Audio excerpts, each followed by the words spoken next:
if we are going to talk about efficiency and worry about some solar paneled whatevers, let's talk about the fact that as of March 30th, Trump's golfing has cost us approximately $26 million. And the last time I checked, we're not getting anything in return for that. So I will give. Yeah, you are. You get a photo op.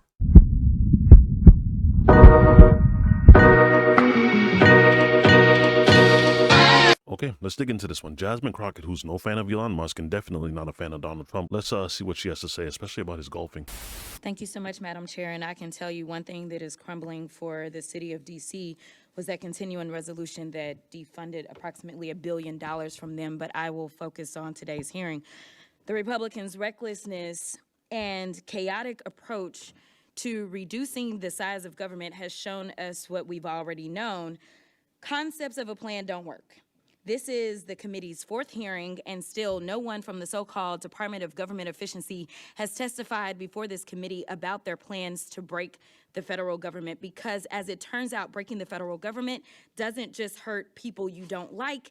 It's not just going to be Democrats who miss out on Medicaid, Medicare, and Social Security, or only Democratic veterans who will miss out on their VA benefits. Their approach will negatively impact all Americans. So it's unfortunate that Republicans have taken a seemingly bipartisan issue and included it as part of their scam to subsidize tax giveaway for billionaires. It's coming. They haven't proposed anything that will improve the efficiency of the government. Instead, they have put the country on a path to a recession and implemented the largest tax increase on Americans in decades through Trump's tariffs.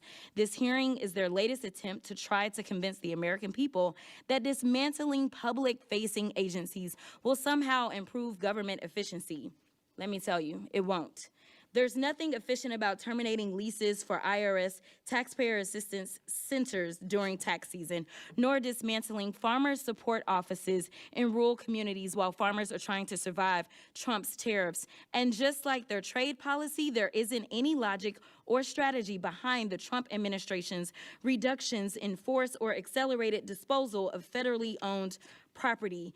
It has been discussed that managing federal property has been on GAO's high-risk list for more than 2 decades. Currently, GAO has almost 60 recommendations that the administration could fully implement, but decided to ignore. And I'm going to veer off for 2 seconds because all I kept hearing was fire. Fire. Hold on. That's one thing I'll give the administration. They do not discriminate when it comes down to who it is that they want to upset. It could be veterans, farmers, federal employees. Damn! Particularly with farmers, they already have enough that they have to face.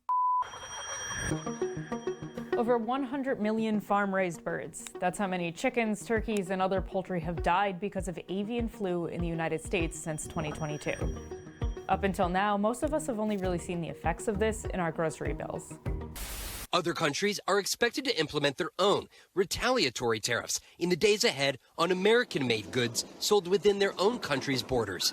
Everything from lobsters to whiskey to apples and cotton. For pork, roughly 30% of our pork is exported, so very reliant. We lose our corn? Corn would be in that 25% range. We first met Bob Hemisath, a fifth-generation corn and hog farmer, on his Decorah, Iowa operation 7 years ago, during Trump's first trade war.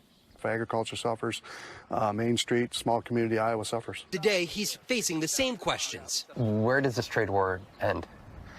I don't know where it ends. I hope it ends soon. I hope it ends with us willing to be good partners with these countries around the world and be willing to sit down at the table and work out our issues. Yeah, because these are real people with real lives that unfortunately can't just ride the tariff wave until it's done. But decided to ignore it. And I'm going to veer off for 2 seconds because all I kept hearing was fire. Fire, fire, fire is what I heard. And as I heard fire, it seems like we are talking about an administration that has been hell-bent on firing government workers. They are hell-bent on engaging in fire sales of our government buildings.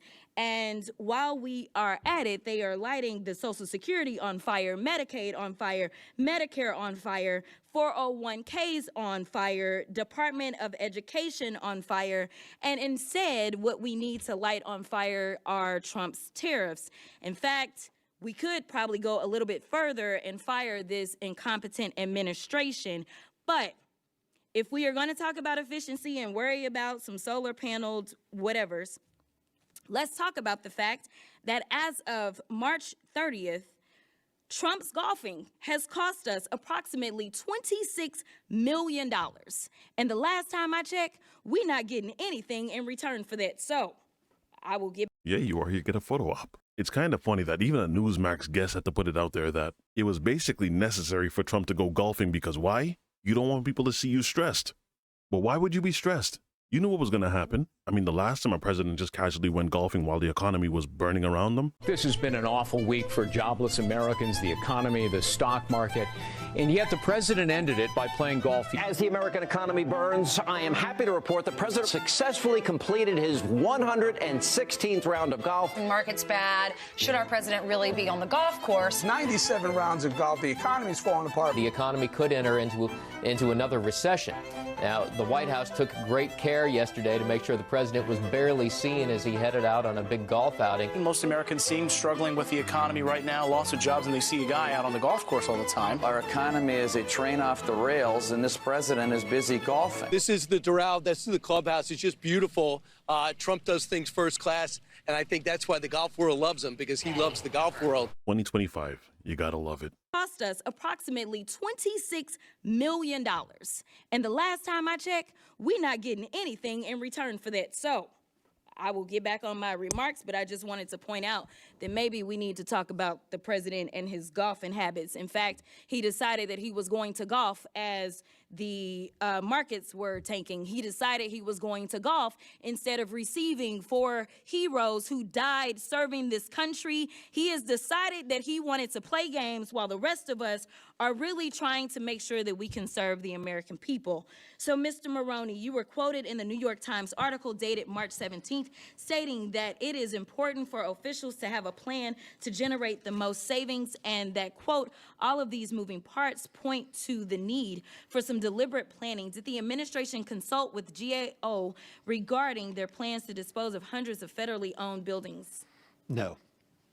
In your testimony, you highlight that one of the core issues associated with managing federal property is the lack of reliable data to support decision-making. Is that correct? Yes. Would reducing GSA's workforce by 50% improve data gathering and analysis? I cannot say they're. That's perfectly fine. We know that we need experts and not idiots, but Mr. Kendall, we will move on. In your written testimony, you state some of the actions of this administration suggest that the administration is not following a strategy designed to save taxpayer money and that the administration seems to ignore agency's mission integrity. Why do you think that?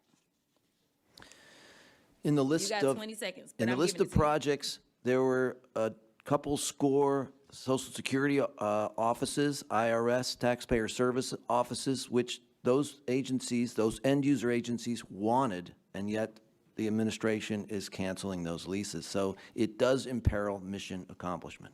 Thank you so much. I'll get back. So when Jasmine had mentioned that he went golfing while the market was burning, you see that dip? That was roughly around the time where he went golfing. And then, of course, as any president is supposed to, for troops that have passed away, you're supposed to be there to receive them. But hey, Newsmax said it already. They can't see you stressed. Whatever your thoughts are, though, leave them in the comment section. If you guys enjoyed this video, don't forget to drop a like, and I will see you again on the next one. Be easy, y'all.